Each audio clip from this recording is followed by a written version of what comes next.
تو حد تعظیم نیچے رہے گی، ہم تعظیم حد سے اوپر جا کر آپ کی تعظیم بھی کریں گے۔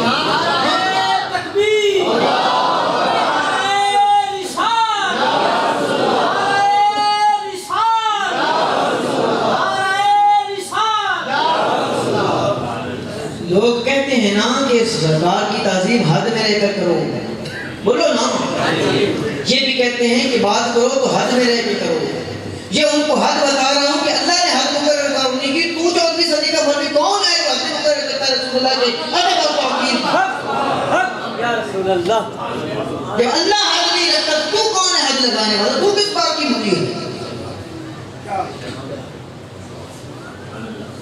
سبحان۔ تو یہ تمام سے یہ مبالغے کے ہیں۔ اگلی آیت اب قرآن مجید میں سے ہمارے دلائل مکمل ہوئے، اب ہم حدیث پاک کی طرف آتے ہیں۔ ایک نئی وادی میں آپ کو لیے چلتے ہیں۔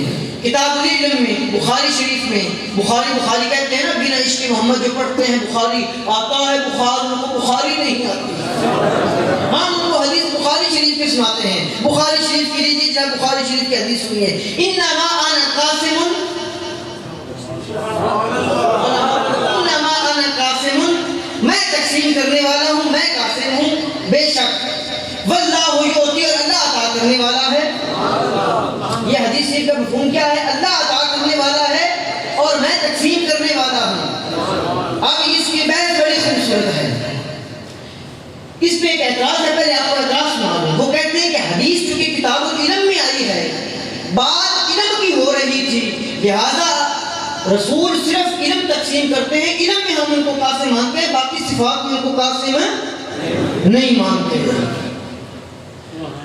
اب اس کا جواب سنیے، جب اس حدیث کی روح سے اللہ تعالیٰ اور اللہ کے رسول دونوں کی صفات کا ذکر ہوتا ہے، اللہ عطا کرتا ہے اور رسول تقسیم کرتے ہیں۔ اگر رسول صرف علم تقسیم کرتے ہیں تو پھر لازم یہ بھی آتا ہے کہ اللہ بھی صرف علم عطا کرتا ہے اور کچھ نہیں دیتا، اور کچھ نہیں پھر دیتا۔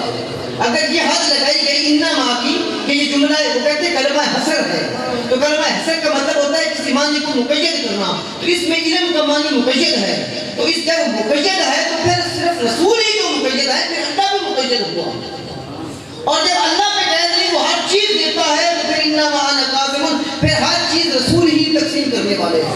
جس کو جو کچھ ملتا ہے وہ دیتا اللہ ہے، دلاتے یہ۔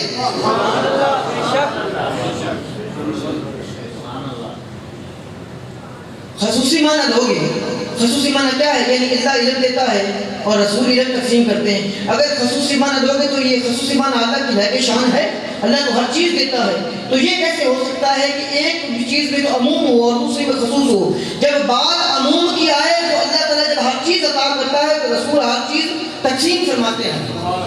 اگر رسول کے علم کو جہاں مقید کیا جائے گا رسول کے معنی کو کہ وہ صرف علم تقسیم کرتے ہیں، تو اس سے حد یہ بھی لازم آتی ہے کہ اللہ تعالیٰ بھی اور کچھ عطا نہیں کرتا، صرف علم ہی عطا کرتا ہے۔ تو جب یہ معنی درست نہیں ہو سکتا تو پھر دوسرا معنی بھی درست نہیں ہو سکتا۔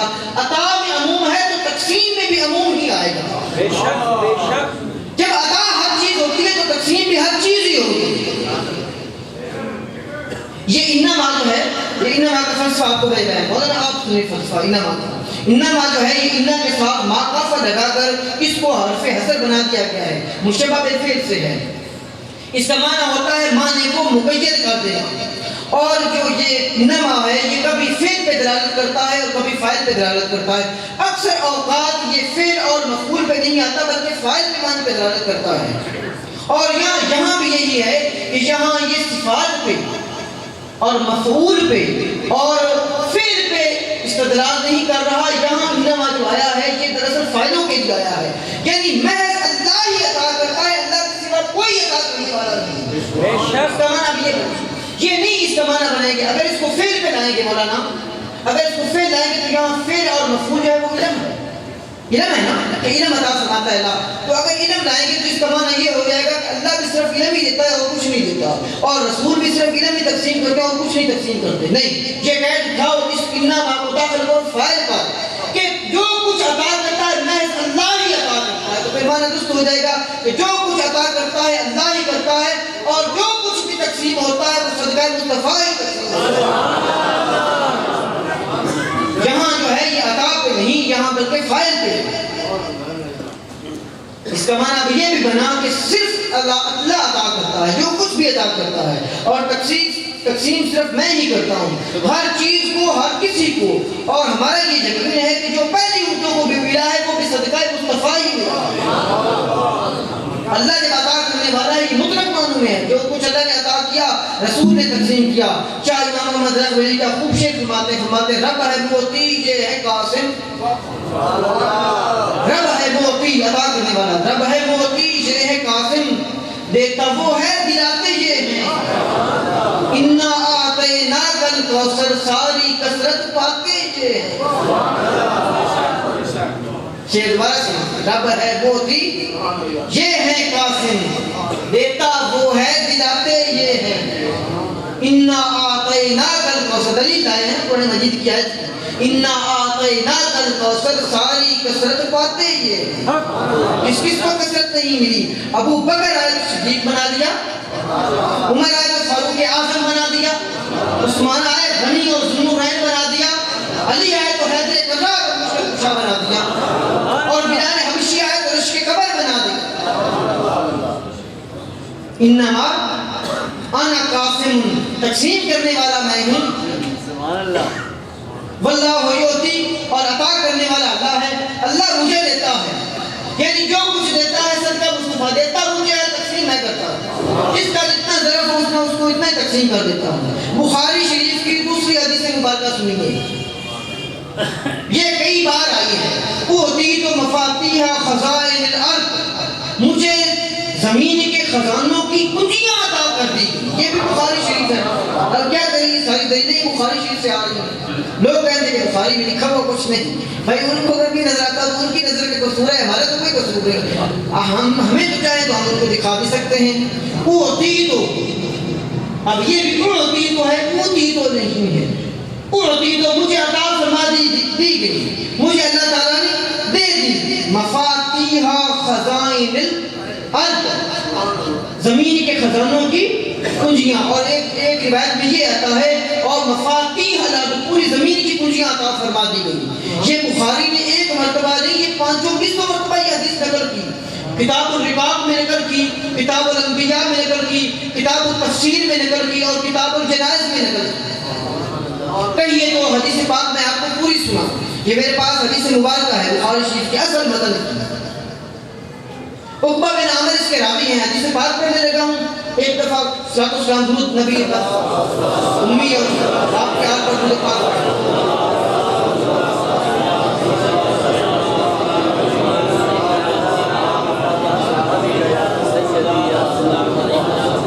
مولانا وزیر صاحب، جب ٹائم ختم ہونے لگے جمعے کا تو مجھے بتا دیجیے گا یہ موضوع ایسا میں نے نہ خاموش ہونا ہے اور نہ یہ موضوع ختم ہونا، نہ میں نے چپ کرنا ہے، آپ کو چپ کرانا پڑے گا مجھے، میں ابھی چپ کروں گا۔ منشا یہی ہے سلسلہ گیر و غال کی، ہوتی رہے صنعت حسن و جمال کی۔ ہمارا تو یہ عین یہ ہمارے تو نماز ہے، ہماری تو یہ نماز ہے۔ سبحان اللہ، ازاں ازل سے تیرے عشق کا ترانہ بنی، نماز کسی کو دیکھنے کا ایک بہانہ بنا۔ یہ حضرت بلال کی شان میں حضرت علامہ اقبال نے خراج تحسین پیش کیا ہے۔ بھائی ہم نے تو رسول اللہ کی بات شروع کی ہے، صدیاں بیت گئیں اور قلم ٹوٹ گئے تیرے اوصاف کا اعتبار بھی پورا نہ ہوا۔ ہم نے تو یہ بات شروع کی تھی، یہ بات کیا، اور پھر بات کس کی ہے؟ کوثر کی، کثرت کی، جس کی کوئی انتہا نہیں۔ تو بھائی میں جیسا بندہ کیسے انتہا کر سکتا ہے؟ آپ جب چاہیں گے تو کہہ دیجیے گا کہ نماز کا ٹائم ہے، میں رک جاؤں گا۔ حدیث پاک سنیے جناب، حضرت عقبہ بن عامر رضی اللہ تعالیٰ عنہ فرماتے ہیں ان النبی صلی اللہ علیہ وآلہ وسلم خرج یوما، ایک دن نکلے، فصلی علی اہل احد، تو اہل احد پر نماز پڑھی، صلاۃہ علی المیت، اور آپ نے نماز کس طرح جنازہ پڑھی ان کی قبروں پر جس طرح ہم مردوں پر نماز جنازہ پڑھتے ہیں۔ بخاری شریف کی حدیث ہے میرے ہاتھ میں، جاتے ہوئے مولانا مجھے کی آپ نے کیا کیا، آپ ایک دن نکلے تو جہاں شہدائے احد کی قبریں تھی وہاں پہ گئے۔ مفہوم سارا یاد رکھنا ہے، میں نے اس کے بعد میں اپنی ڈسکس کرنی ہے، اپنی وضاحت پیش کرنی ہے، اپنے چند عطائی نقطے جو اللہ تعالیٰ نے مجھے عطا فرمائے اور آج تہجد کے وقت عطا فرمائے وہ آپ کے سامنے بیان کر رہے ہیں۔ ہاں تو سرکار ایک دن نکلے اور جہاں احد کے شہداء کی قبور ہیں وہاں گئے اور وہاں آپ نے کیا کہا، وہاں جا کے نماز پڑھی. نماز کیسے پڑھی؟ صلاۃ علی المیت، جس طرح کہ ہم یا تم نماز میت پہ پڑھتے ہو. ثم انصرف الی المنبر، اور پھر آپ ممبر پہ چڑھ گئے. آپ ممبر تو مدینے میں ہے، شہداء احد کی مزاریں دور ہیں، اس کا مطلب ہے ممبر بھی آپ ساتھ لے کے گئے تھے. یہ ساتھ ساتھ سنتے چلے. فقال، اور پھر فرمایا، بڑی غور طلب حدیث ہے. ایک حدیث ہے خدا کی قسم لاکھوں پہ بھاری ہے، ایمان تازہ ہو جائے تو یقین جانے. اپنے مسلک کی اس حد تک مؤید ہے کہ مزہ نہ آ جائے تو بات ہے. فقال، آپ نے فرمایا، انی فرط لکم، میں حوض کوثر پر تمہارا منتظر ہوں گا. حدیث کے الفاظ سنی. پہلی بات ممبر پہ بیٹھے فرمایا، گھبراتے کیوں ہو؟ انا فرط لکم، میں تمہارا منتظر ہوں گا حوض کوثر پہ. وانا شہید علیکم، اور میں تمہارا گواہ بھی ہوں گا کہ تم مومن تھے. اور پھر فرمایا، انی واللہ لانظر الی حوضی الان، اور خدا کی قسم میں اس حوض، اپنے حوض کو، حوضی، میں اس اپنے حوض کو یہاں بیٹھ کر کے دیکھ رہا ہوں.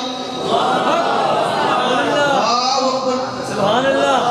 میں اس حوض کو یہاں الان، اور واللہ، اللہ کی قسم، اللہ کی قسم میں اس حوض اپنے کو یہاں بیٹھ کر دیکھ رہا ہوں. وَإِنِّي أُعْطِيتُ مَفَاتِيحَ خَزَائِنِ الْأَرْضِ، اور مجھے زمین کے خزانوں کی کنجیاں عطا کر دی گئی، یا زمین کی کنجیاں عطا فرما دی. پھر فرمایا، وَإِنِّي وَاللَّهِ مَا أَخَافُ، اور اللہ کی قسم مجھے کوئی خوف نہیں، ان تشرکوا بِاللَّهِ، کہ میرے بعد تم شرک کرنے لگ جاؤ گے. اگر وَلَٰكِنَّ أَخَافُ عَلَيْكُمْ، اگر تم پر کچھ خوف ہے تو صرف اتنا ہی، ان تنافسوا فیہا، کہ دنیا داری میں الجھ جاؤ گے. حدیث پاک مکمل ہوگی. صلی اللہ علیہ وآلہ وسلم. اللہم صلی علی محمد وآل محمد وبارک وسلم وسلم علیہ. آپ جناب حدیث کا تبصرہ سنیے. حدیث کا پہلا تبصرہ، آپ شہداء احد کی مزارات کی زیارت کے لیے گئے. لوگ روکتے ہیں مزاروں پہ، قبروں پہ نہ جانا، تو اللہ کے رسول نے یہ ثابت کیا کہ مزار قبروں پہ جانا جائز ہے. صحابہ کی مزاروں پہ، اولیاء اللہ کی مزاروں پہ جانا جائز ہے. پہلی بات تو یہ ہوگی. پھر وہاں نماز پڑھی، حالانکہ نماز جنازہ پہلے ہو چکی تھی، لیکن نماز اس طرح پڑھی جس طرح جنازہ پڑھتے ہیں. تو جنازے میں ہم مغفرت مانگتے ہیں، یا اپنے لیے یا میت کے لیے، دونوں کام سرکار نے کیے. لوگ کہتے ہیں کہ میت کو پہنچتا کچھ نہیں، سرکار نے اگر پہنچتا کچھ نہیں تو سرکار کا دوبارہ نماز پڑھنے کا اس طرح پہ مطلب کیا ہے؟ مطلب آپ سمجھا دیں. اور پھر ثم انصرف، پھر وہیں سے ہٹے اور ممبر پہ چڑھ گئے. چلو ہم یہ نہیں مانتے کہ وہاں پہ ممبر پہ چڑھ گئے، لیکن اس اعزاز میں آ کر چلو مدینے پہ ہی آ گئے. ممبر اگر مدینے میں موجود تھا تو ہم یہ نہیں کہتے تو ہم ممبر لے کے گئے. وہاں آ گئے چلو مدینہ شریف میں، تو مدینہ شریف میں سب سے پہلے یہ کام کیا کہ ممبر پہ بیٹھ گئے. اب مجھے جملہ اگر ترجمہ بڑا سادہ ہے، ان شہداء کا عرس منانے لگ گئے اور عرس میں بیان کرنے کیا لگ گئے، فضائل مصطفیٰ و زبان مصطفیٰ، اپنی باتیں آپ ہی کرنے لگ گئے. اور فرمایا، انی فرط لکم، میں حوض پر تمہارا منتظر ہوں گا. دیکھا نا صحابہ کی جماعت ہوگی. یہ بھی وضاحت کر دوں کہ یہاں اپنی تعریف شروع کر دی. جب ہم منبر پر بیٹھتے ہیں اور سرکار کا میلاد مناتے ہیں یا کوئی مجمع بناتے ہیں تو سرکار کی تعریف کرتے ہیں. اور کیا کرتے ہیں؟ ہمیں کہتے ہیں کوئی اور بات بھی کیا کر رہا ہو. اور سرکار جب منبر پر بیٹھ کے اپنی تعریف کرتے ہیں تو ہم سرکار کی تعریف کیوں نہ کریں بھائی؟ بات سمجھنے کی ہے نا. یہ سر کا حدیث میں بڑے سارے میرے خیال کشا کر دیے. اور فرمایا، فرط لکم، میں تمہارا منتظر ہوں گا. دیکھا نا. اب اس کا تھوڑا سا مفہوم سوچیے. شہداء احد کی مزارات پہ آپ گئے، شہداء احد کی مزارات پہ گئے. وہاں اپنے پرانے بھولے ہوئے ساتھیوں کو یاد کر کے دل میں جو علم آیا ہوگا، پھر ان کے لیے دعا خیر کرنے لگ گئے. یا اللہ ان کو بخش دے. ہم یہی پڑھتے نا، اللہ مغفر لحینا و میتنا. جنازے میں اور کیا پڑھتے ہیں؟ تو جنازہ پڑھنے لگ گئے، جنازے کی دعائیں پڑھنے لگ گئے. اللہ مغفر لحینا و میتنا، ہمارے مردوں کو زندوں کو بخش دے. وشاہدنا و غائبنا، جو موجود ہیں ان کو بخش دے، جو نہیں موجود ان کو بخش دے. وصغیرنا و کبیرنا، جو بڑے ہیں ان کو بخش دے، جو چھوٹے ہیں ان کو بخش دے. یہی پڑھتے ہیں. تو سرکار ان کے لیے دعا خیر کی. دعا خیر اس کا مطلب ہے میت کے لیے دعا خیر کرنا بھی لازمی ہے، اس کو پہنچتی ہے، اور اس کا مطلب ہے کہ شہداء کی، اولیاء کی اور صالحین کی قبروں کی زیارت کے لیے بھی جانا چاہیے۔ صحابہ کی جماعت تھی، موت یاد آ گئی ہوگی، اور موت سے کون نہیں ڈرتا؟ حضرت عائشہ کہتی ہیں یا رسول اللہ جب سے آپ نے مجھے قبر کی کیفیت بتائی ہے میری تو رات کی نیندیں حرام ہو گئی ہیں، تو آپ نے فرمایا گھبراتی کیوں وہاں، میں جو ہوں گا۔ یہی صحابہ کرام کے دل میں تھوڑی سی کرس آئی ہوگی، تھوڑا سی دل میں پنجابی میں کہتے تروٹ آ گئی ہوگی، تھوڑا سا دل گھبرا گیا ہوگا کہ یہ جیسے لوگ نہیں رہے ہم اس دنیا سے چلے جائیں گے۔ تو سرکار نے ملاحظہ کیا اپنی چشم باطن سے اور اپنے صحابہ کو تسلی دینے کے فوراً ممبر پر بیٹھ گئے اور کوئی بات نہیں کہ فرمایا انی فارغ لکم، گھبراتے کیوں کا، منتظر جو میں ہوں، مر کے پہنچے ہیں، مر کے پہنچا ہوں جہاں ایک دل ربا کے واسطے۔ جب قبر میں جائیں گے تو وہاں سے دو سوالوں کے بعد ایک تصویر دکھائی جائے گی اور پوچھا جائے گا تعریف حاضر شخص، حاضر رجل، اس شخص کو جانتے ہو؟ اس وقت کسی کی کیا خوب رہے شاعری پڑھی، اس نے کہا مر کے پہنچا ہوں یہاں اس دل ربا کے واسطے۔ یہ پوچھتے ہو یہ کون ہے؟ ارے یہ تو میرا نبی ہے۔ تو سرکار نے فرمایا گھبراتے کیوں ہو؟ جب موت کے بعد مجھ سے ملو گے انی فرق لکم، اس فرق کا مطلب یہ ہے کہ تمہارا منتظر ہوں گا، اور منتظر ہوتا ہے جو پہلے سے وہاں موجود ہو۔ اللہ پر آپ کی شان قریبی دیکھیے، منگتے خالی ہاتھ نہ لوٹنے کتنی ملی خیرات۔ سرکار امتیوں کی گھبراہٹ محسوس کر کے فرما رہے گھبرانا نہیں، میں پہلے موجود ہوں، یعنی اکیلا اپنے آپ کو محسوس نہیں کرنا، اصل میں پہلے موجود ہوں گا۔ انی فرق لکم وَأَنَا شَهِيدٌ لَكُمْ، اور میں ہی تمہارے گواہ ہوں گا، میں رب کی بارگاہ میں گواہی دوں گا۔ مالک میرے صحابی تھے، مالک مجھ پہ ایمان لے آئے تھے، یہ تو مومن تھے، میرے مولا ان کی اپنی رحمت کی نظر فرما، رحمت کی نظر فرما۔ تو صحابہ کے دل خوش ہو کر فرمایا فَاللَّهِ انظُرُ إِلَىٰ حَوْضِي، اللہ کی قسم ہے اپنے حوض کو دیکھ، اور نبی قسمیں اٹھا رہا ہے، اور آپ کہتے ہیں نبی کو دیوار کے پیچھے کا علم نہیں ہے؟ نبی قسم اٹھا کے کہہ رہا ہے کہ میں اپنے حوض کو اس وقت دیکھ رہا ہوں، حوضی الان، ابھی اس وقت بیٹھا ہوا میں حوض کو دیکھ رہا ہوں۔ اور فرمایا انی اوتیت مفاتیح خزائن الارض، اور پھر فرمایا تم کیا سمجھو اللہ تعالیٰ نے زمین کے خزانوں کی مجھے کنجیاں عطا فرما دی ہیں۔ اور ساتھ یہ بھی فرمایا فإنی واللہ ما اخاف علیکم، یہ بھی بڑے سنی کے الفاظ ہیں، اخاف علیکم ان تشرکوا، اور مجھے یہ کوئی خوف نہیں، اللہ کی قسم مجھے یہ کوئی خوف نہیں کہ میرے بعد مشرک ہو جاؤ گے۔ اور تو جو صحابہ کو مشرک سمجھتا ہے اور کہتا ہے کہ وہ دین کے بعد پھر گئے تھے، عجیب ہے اس کا عقیدہ، نبی قسم اٹھا کر کہہ رہا ہے، اور خوشک ملا جو ہے وہ دڑا دڑ سرکار کی امت پہ شرک شرک شرک کے فتوے دائر کر رہے ہیں۔ ارے ظالموں، اللہ کے رسول کی قسم پہ بھی بات نہیں، رسول تو ایسی بات کر دے، ایسی عام بات کر دے تو وہ حدیث کا درجہ رکھتی ہے، تو جو اللہ کے رسول قسم اٹھا کر بات کرے اس میں بھی کوئی شک ہے؟ اور فرمایا مجھے اللہ کی قسم کوئی شک نہیں کہ تم میرے بعد مشرک ہو جاؤ گے، مجھے اللہ کی قسم کوئی ڈر نہیں کہ تم مشرک ہو جاؤ گے۔ تو پھر شرک کے فتوے کیسے؟ رسول اللہ نے تو گارنٹی دے دی کہ مجھے کوئی ڈر ہی نہیں کہ تم، اللہ کی قسم مجھے کوئی خوف نہیں کہ تم مشرک ہو جاؤ گے۔ ہاں فرمایا ولیکن اخاف علیکم، مجھے ایک خوف ہے تم سے، ان تنافسوا فیہا، کہ تم دنیا داری میں گر جاؤ گے، تم دنیا داری میں الجھ جاؤ گے، تم دنیا داری میں، اور یہ آج کل ہو رہا ہے، ہم دنیا داری میں اتنے غافل ہو گئے ہیں کہ ہم اپنی نمازیں بھی بھول گئے ہیں۔ وہ نماز جس کو اللہ کے رسول نے قرۃ عینی کہا، جس کو صلاۃ عماد الدین کہا، اس نماز کے لیے لوگ غافل ہیں۔ ایک مسجد میں بڑا خوبصورت جملہ لکھا ہوا تھا، میں نے پڑھا، لکھا ہوا تھا کہ جو ایمان تم کو مسجد تک نہیں لے آتا وہ ایمان تم کو جنت تک کیسے لے جائے گا؟ روز محشر کے جہاں گداز بود اولین پرسش نماز بود، جو روز محشر کو سب سے پہلے سوال کیا جائے گا وہ یہ پوچھا جائے گا کہ نماز پڑھتے تھے کہ نہیں پڑھتے تھے، اور وہاں یہ بھی نہیں پوچھا جائے گا کہ نماز ہاتھ چھوڑ کے پڑھتے تھے کہ ہاتھ کھڑے کر کے پڑھتے تھے، صرف یہ پوچھا جائے گا کہ نماز پڑھتے تھے کہ نہیں پڑھتے تھے، یہ بھی نہیں پوچھا جائے گا کہ رفع یدین کرتے تھے کہ نہیں کرتے تھے، بس یہی پوچھا جائے گا کہ نماز پڑھتے تھے کہ نہیں پڑھتے تھے۔ اپنی نمازوں کی حفاظت کرو اللہ کے بندو، اولین پرسش نماز بود، سب سے پہلے جو پوچھا جائے گا وہ نماز کے بارے میں پوچھا جائے گا۔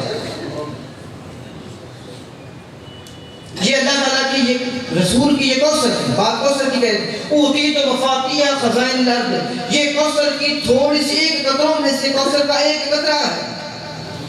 اور سرکار کی اوصاف کا انکار کرنا، یہ ہم سرکار کے اوصاف بیان کر رہے ہیں، نعوذ باللہ، ان کا انکار کرنا دراصل سرکار کی ذات کا انکار کرنا ہے۔ ایک کہیے تو آپ کو بخاری شریف میں سے ہی اور مسند امام احمد میں سے ایک حدیث کا واقعہ ٹکڑا سناؤ۔ صلح حدیبیہ میں جو خط و کتابت ہوتی رہی تو نیچے لکھا ہوا تھا معاہدے کے نیچے من محمد رسول اللہ صلی اللہ علیہ وآلہ وسلم۔ تو جب کافروں کے پاس گئے تو کافروں جو جس پہ انگلی رکھی، جس پہ اعتراض کیا، وہ جملہ یہ تھا کہ اگر ہم آپ کو اللہ کا رسول مان لیتے تو پھر اعتراض کس بات کا تھا؟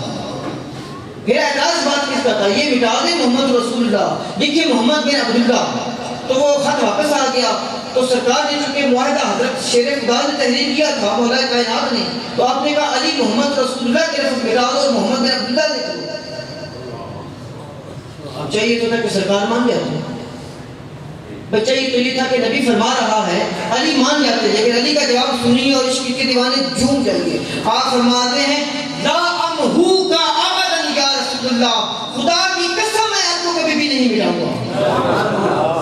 بعض نام مٹانے کی تھی، وہ کہتے ہیں نا الامر فوق الادب، کہ جو امر ہے وہ ادب سے بڑا ہے، یہاں تو معاملہ الٹا ہو گیا، الادب فوق الامر، بعض اوقات ادب جو ہے وہ امر سے بڑھ جاتا ہے۔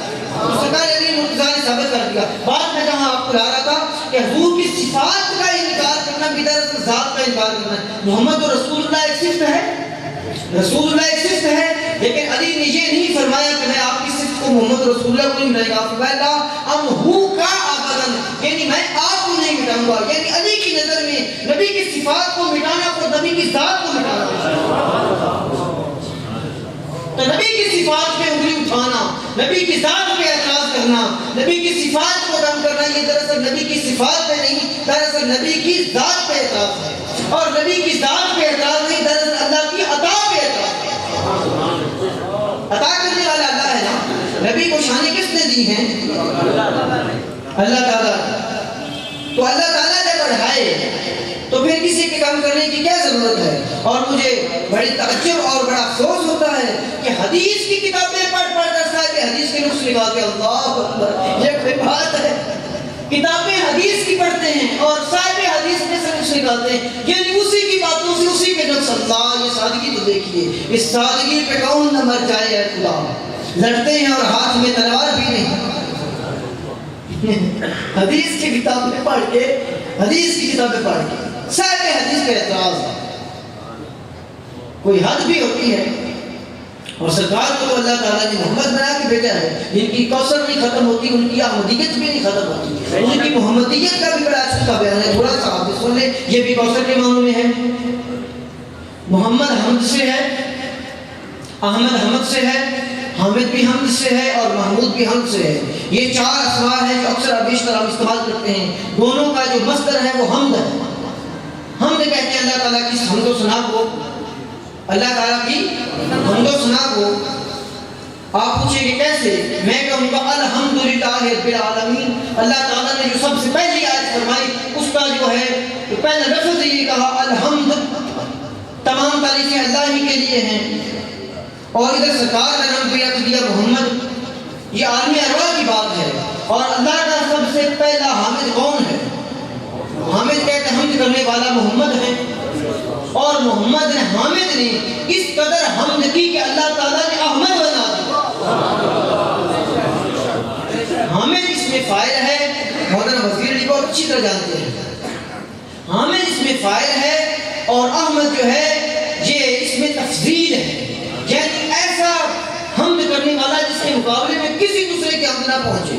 تو آپ صرف حامد، آپ نے حمد اللہ کی اتنی کی کہ آپ احمد ہو گئے، اور جب آپ احمد ہو گئے تو اللہ محمود ہو گیا۔ بڑا عجیب کمبینیشن ہے، غور ہے نا جناب؟ آپ جہاں جہاں غور ہے مجھے ہاتھ کھڑے کر کے بتائیں کہ کس کس کو میری بات سمجھ آ رہی ہے۔ اللہ کے رسول نے اللہ کی اتنی حمد کی کہ آپ احمد ہو گئے، اور جب احمد ہو گئے تو مفعول اللہ بنا، اللہ محمود ہو گیا، اللہ محمود ہو گیا۔ تو محمود کا معنی بھی ہے تعریف کیا گیا۔ اوپر سے آپ دنیا میں تشریف لے آئے اور اللہ تعالیٰ نے آپ کا نام محمد رکھ دیا، تعریف کیا گیا. اب اللہ بھی تعریف کیا گیا اور رسول بھی تعریف کیے گئے. محمد کا معنی بھی تعریف کیا گیا اور احمد کا معنی بھی محمد کا معنی بھی تعریف کیا گیا اور محمود کا معنی بھی تعریف کیا گیا.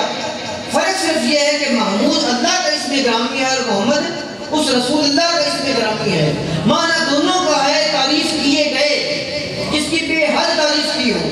اب عروض کے لحاظ سے، گرامر کے لحاظ سے، لغت کے معنی میں دیکھیں تو محمود کا معنی ہے تھوڑا تعریف کیا گیا اور محمد کا معنی ہے زیادہ تعریف کیا گیا. بات تو بڑی عجیب ہے، حالانکہ اس طرح تو نہیں ہونا چاہیے. تو فرشتوں نے عرض کیا مالک بعد نام تھوڑے سے اٹھے نہیں رکھے گئے. وہ کر لیتے ہیں نا بات. جس طرح آدم علیہ السلام بننے والے تھے تو انہوں نے مشورہ عرض کیا کہ میرے مالک ہم کوئی ہم تو سنا کے نہیں کام تو نہیں تھے کہ آدم کو بنا رہے. اسی طرح انہوں نے کہا کہ یہ کہیں نام میں تھوڑی گڑبڑ تو نہیں ہوگی. اللہ نے پوچھا کس طرح؟ عرض کیا محمد تیرا نام ہونا چاہیے تھا کیونکہ اس کا مطلب ہے زیادہ تعریف کیا گیا، اور محمود جو ہے یہ ان کا نام ہونا چاہیے تھا کیونکہ وہ تو کم تعریف کیے گئے ہیں. اللہ نے فرمایا جو میں جانتا ہوں وہ تم نہیں جانتے.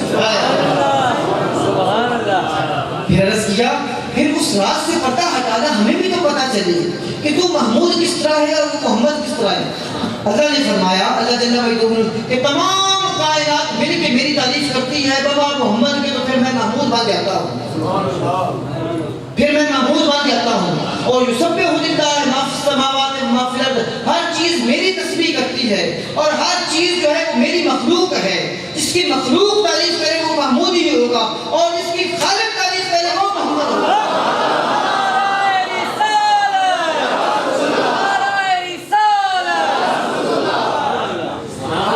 فرمایا ساری کائنات میری کر کی تعریف کرے تو اس تعریف کو نہیں پہنچ سکتی جو میں کرتا ہوں، اور ان کی تعریف کیونکہ میں کرتا ہوں اس لیے نام بالکل ٹھیک ہے، وہ محمد ہیں اور میں محمود ہوں.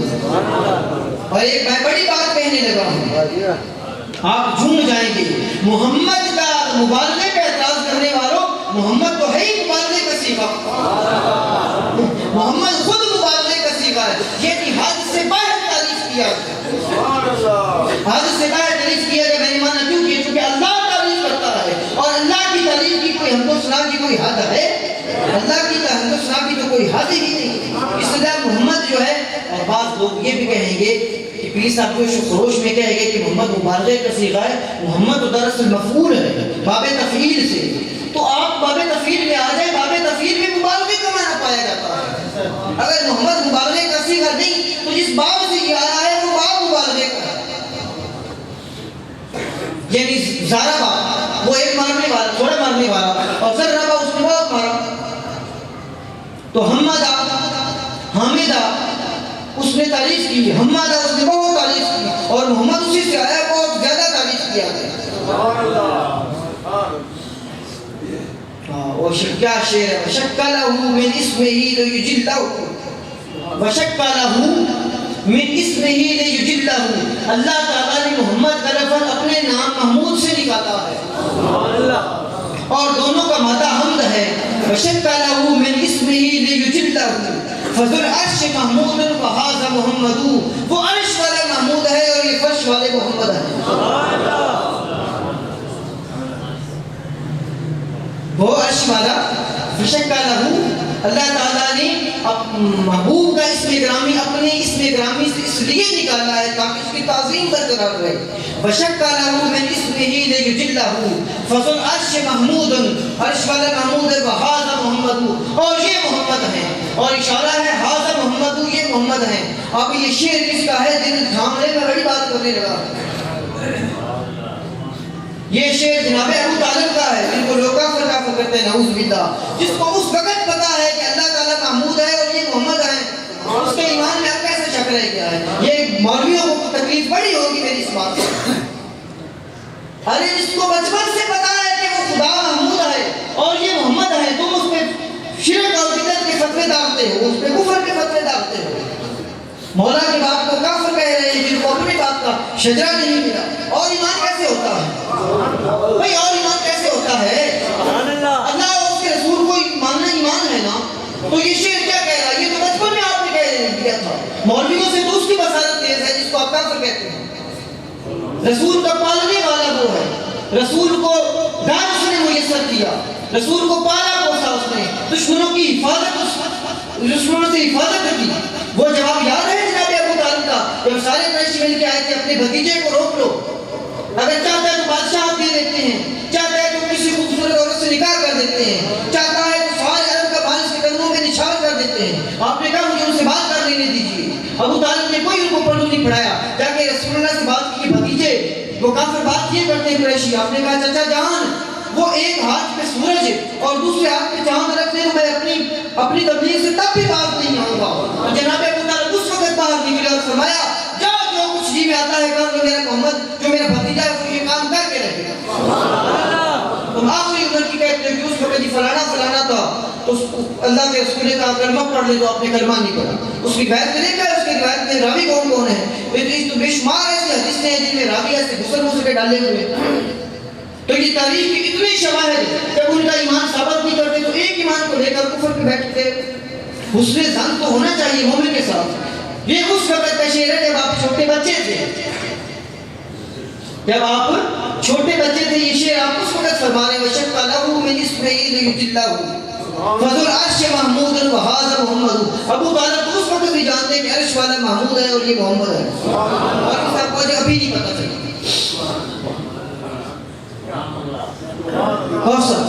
کوثر کی بات کریں نا، آپ کی ہم کوثر کی بات کر رہے تھے، بات ذرا آگے نکل گئی۔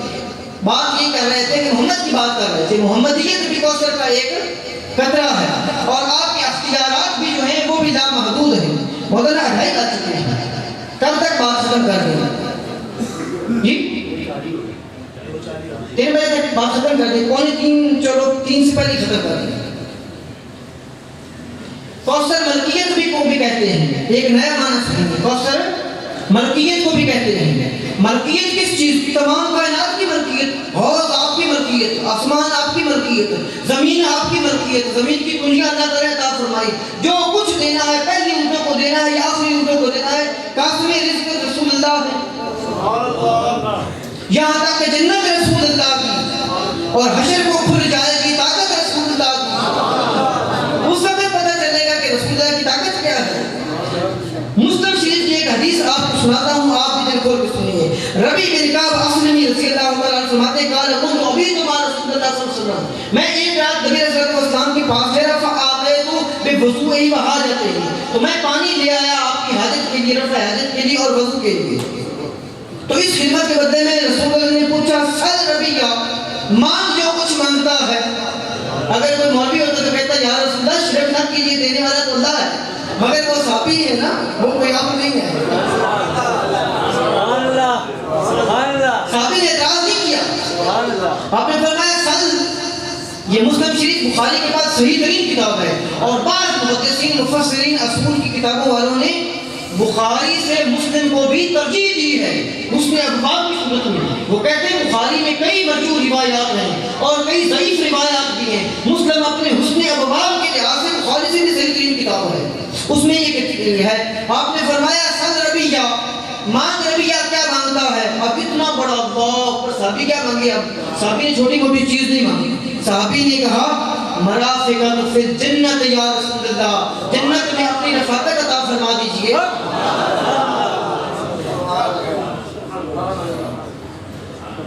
صحابی نے کیا مانگا؟ صحابی نے کہا جنت میں اپنی رفاقت عطا فرما دیجئے۔ اللہ اکبر، آپ کو پوچھے بھی جنت کا مالک تو اللہ ہے، جنت دینا نہ دینا اللہ کا کام ہے۔ بھائی تم رسول اللہ سے جنت مانگ رہے ہو، ویسے میرا خیال ہے کہ کوئی مولوی صاحب وہاں موجود ہوتے نا تو مشورہ تو ضرور صحابی کو دیتے رہے، بھائی شرک کر رہے ہو، رسول اللہ سے جنت نہ مانگو، جنت تو اللہ دیتا ہے۔ لیکن اس وقت مولویوں کی چلتی نہیں نا، وہاں تو مولوی تھا تو سارے صحابی، اور صحابہ کو تو پہلے سے رسول اللہ کے عطا پہ یقین ہے۔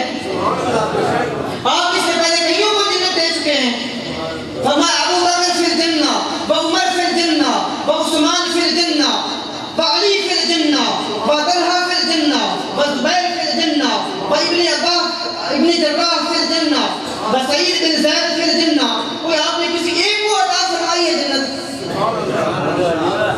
سبحان اللہ۔ اور سیدہ فاطمہ سے فرمایا الا ترضینا، تو کیا اس بات پہ خوش نہیں ہے کہ تو سید النساء من اہل الجنہ، کہ تو تمام جنتی عورتوں کی سردار ہو؟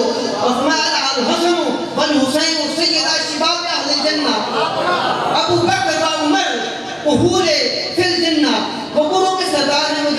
حقدار ہیں. جنت کو ایک بار سرکار نے تقسیم کی ہے, جنت کو کئی بار تقسیم کی ہے. اگر تقسیم نہیں کی تو اشرف مبشرہ کی ڈیفینیشن کیا ہے؟ 10 صحابی خوش نصیب جنتوں والے. سرکار نے ایک بار وہ صحابی نے بھی کہہ دیا, لیکن وہ جنت. اب ایک اور بات آپ کو سناؤں, بڑی کمال کی بات. صحابی کا سوال با کمال ہے, صحابی نے جنت نہیں مانگی. کہیں آپ جنت میں نہ ٹک جائیں, آپ کا دماغ جنت میں نہ ٹک جائے. صحابی نے جنت نہیں مانگی, اس کو تو پہلے سے یقین ہے کہ صحابی ہوں, جنتی ہوں. وہ تو کہہ رہا ہے مرافقت فی جنت یا رسول اللہ, یہ نہ ہو جنت میں آپ کا اعلیٰ مقام ہو, میں کہیں اور مقام میں اپنی صحبت عطا کر دیجیے.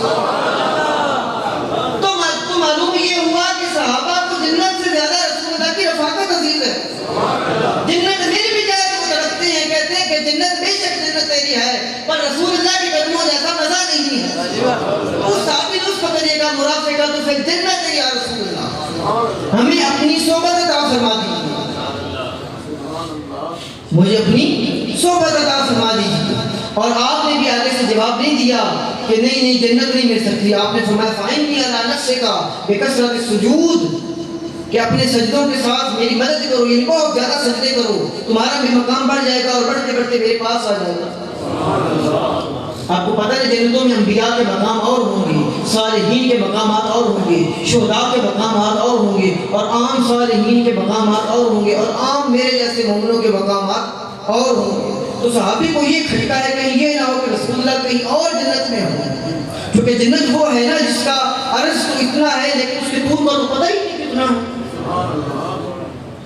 تو صحابی کو یہ خطرہ ہے کہ کہیں رسول اللہ کے قدموں سے بگاڑ نہ ہو.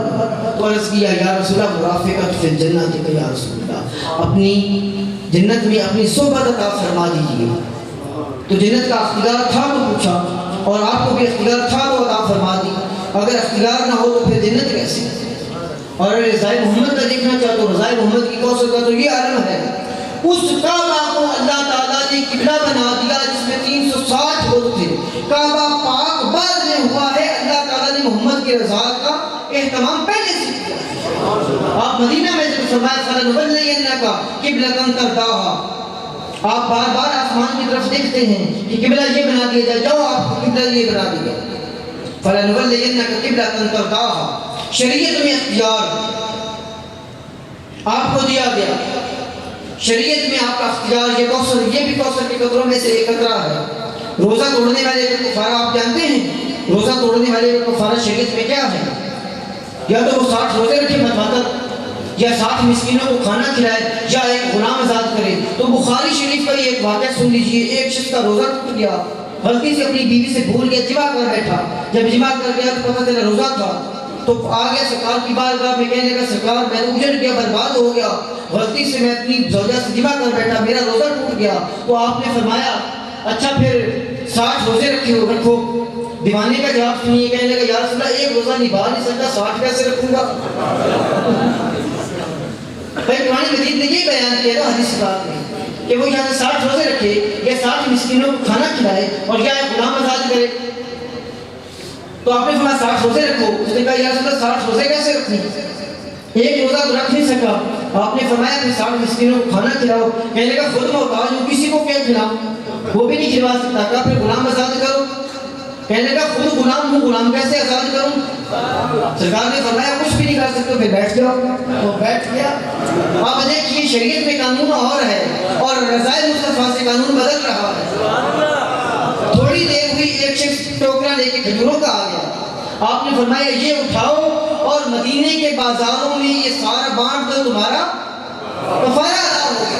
اب دیکھیے قرآن و حدیث میں تو کوئی تیسرا قانون ہے نہیں. اللہ نے تو روزہ توڑنے کا کوئی تیسرا قانون نہیں بنایا. نبی کی کوثر کے اختیار نے ایک چوتھا اختیار بنا دیا. پوچھتے ہو نبی کے پاس اختیار کیا ہے؟ نبی کے پاس تو بڑا اختیار ہے, چوتھا قانون بنا دیا. اور بنایا بھی صرف اسی کے لیے, بعد میں پھر دروازہ بند. اگلی بات پھر اس سے مزدار سنیے. اس نے کہا یا رسول اللہ میرے گھر تو خود محتاج ہے, میں مدینے کے بازاروں میں کیسے بانٹوں؟ فرمایا ٹوکرا لے جا, خود بھی کھا لے, گھر والوں کو بھی کھلا دے, تیرا کفارہ پھر بھی ادا ہوگا. بخدا خدا کا یہی ہے در, سبحان اللہ, بخدا اللہ کی قسم, بخدا کا جلال, بخدا خدا کا یہی ہے در, نہیں اور مکر، نہ کوئی یہاں سے بھاگنے کی جگہ ہے اور نہ کوئی فرار کی جگہ ہے۔ بخدا خدا کا یہی ہے در، نہیں اور کوئی مگر مفر، جو یہاں سے ہو وہیں آ کے ہو، جو یہاں نہیں تو وہاں نہیں۔ جس کی بات رسول اللہ کے پاس نہیں بنتی اس کی بات اللہ بھی نہیں بنتی۔ کچھ تو نبی کے پاس اختیار کیا، عطا کا اختیار ہے، قانون بدلنے کا اختیار ہے، قبلہ بدلنے کا اختیار ہے، کتنے ہی اختیار میرے سرکار کی کوثر کے اختیارات ہیں۔ ایک بخاری شریف کی اور حدیث سنی، کہتے ہیں آج آپ کو بخاری سناتے ہیں، بخاری ہی سنائیں گے آپ کو۔ حضرت ابو ہریرہ، نام جانتے ہو؟ بولو نام۔ پہلے کچھ درود و سلام پڑھو گے۔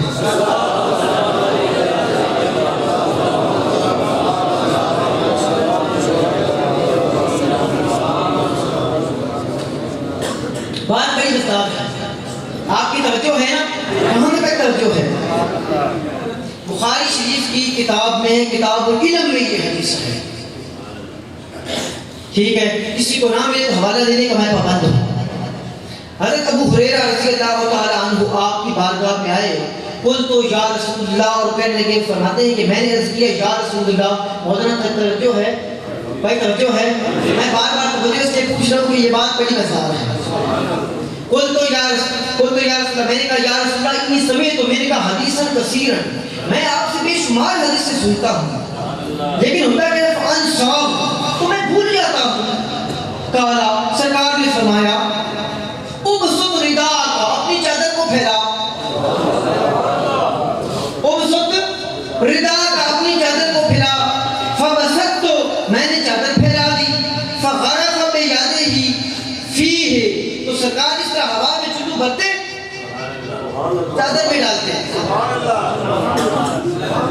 ذرا تصور کرو، ذرا تصور کرو، ایک شخص دینے پہ مائل ہے اور ایک لینے پہ مائل ہے، نہیں، ایک دینے پہ مائل ہے اور دوسرا لینے کا قائل ہے۔ سبحان اللہ۔ اب کوئی میرے جیسا نکما شخص کو بے وقوف کوٹ مغازی طور کا وہ دیکھتا، وہ کہتا ہے عجیب تو سا تماشا، بھئی ہے کچھ نہیں، پڑھا کچھ نہیں، دینار نہیں، درہم نہیں، کوئی چیز پڑھی نہیں، ایسی بھئی یہ کیا بات ہے؟ کوئی دیکھتا تو ضرور اعتراض کرتا کہ یہ عجیب نبی ہے دینے والا اور یہ عجیب صحابی ہے دینے والا، لیکن صحابی کو یقین ہے کہ ہاتھ خالی نہیں۔